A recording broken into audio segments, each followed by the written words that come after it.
Assalamualaikum warahmatullahi wabarakatuh. Perkenalkan diri, saya Renia sih.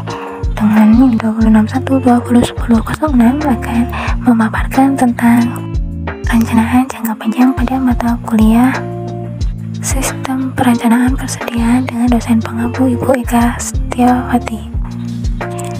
Dalam presentasi saya di sini ada topik pembahasan yang akan dibahas, yaitu perencanaan strategis dan taktis, perencanaan jangka panjang, perencanaan bisnis, perencanaan kebutuhan sumber daya, integrasi rencana dan aggregate planning problem, dan capacity planning.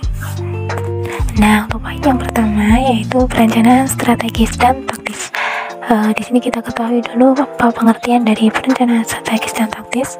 Jadi, untuk perencanaan strategis adalah suatu perencanaan dengan melihat tujuan jangka panjang yang akan dicapai.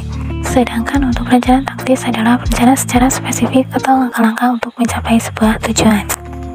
Dalam hal ini, sebuah perencanaan memang perlu dilakukan supaya mampu memperkirakan target atau tujuan yang dibutuhkan akan dicapai di masa yang mendatang. Dapat diketahui perencanaan strategis lebih memuat kepada tujuan jangka panjang sebuah bisnis, adapun perencanaan taktis lebih menyusun langkah-langkah agar rencana strategis tersebut dapat terlaksana.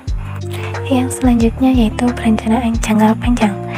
Perencanaan jangka panjang merupakan perencanaan untuk masa depan dengan jangka waktu lebih dari 5 tahun, atau bisa dikatakan perencanaan jangka panjang yaitu rencana yang dapat dinikmati dalam waktu yang lama. Perencanaan jangka panjang karena memiliki jangka waktu yang panjang, perencanaan jangka panjang sifatnya umum, global, dan belum terperinci. Perencanaan jangka panjang ini penting. Mengapa? Poin yaitu yang pertama, perencanaan jangka panjang berfungsi untuk protective benefit, yang dimana protective benefit ini adalah yang menghasilkan dari pengurangan kemungkinan terjadinya kesalahan dalam pembuatan keputusan. Yang kedua yaitu positive benefit, dimana positive benefit ini dalam bentuk meningkatnya peluang sukses dalam pencapaian sebuah tujuan. Poin yang selanjutnya yaitu rencana bisnis. Sebuah perusahaan apabila memiliki rencana bisnis, maka akan lebih mudah dalam menjalankan usaha dan mengarahkan sesuai dengan tujuan atau target yang sudah ditentukan. Nah, rencana bisnis adalah sebuah rencana yang berisi tujuan usaha dan bagaimana pebisnis mencapai target bisnis tersebut. Pebisnis atau pengusaha harus memiliki sebuah rencana yang dimana di situ berisi tentang tujuan usaha dan strategi yang akan dilakukan untuk mencapai target bisnisnya. Setelah rencana bisnis, rencana jangka panjang, rencana strategis dan taktis sudah dibuat, maka langkah selanjutnya yaitu perencanaan kebutuhan sumber daya. Dalam hal ini, kebutuhan sumber daya yang dibutuhkan yaitu personal, fasilitas, tenaga kerja, dan barang. Karena elemen-elemen tersebut memang dibutuhkan untuk menjalankan bisnis dan mencapai sebuah tujuan atau target bisnis tersebut, khususnya pada perencanaan sumber daya manusia. Dalam hal ini, perencanaan sumber daya merupakan proses peramalan yang bersifat sistematis dengan cara menghubungkan kebutuhan perusahaan SDM dengan strategi dan tujuan perusahaan supaya apa yang sudah direncanakan sesuai dengan rencana atau tujuan dari perusahaan.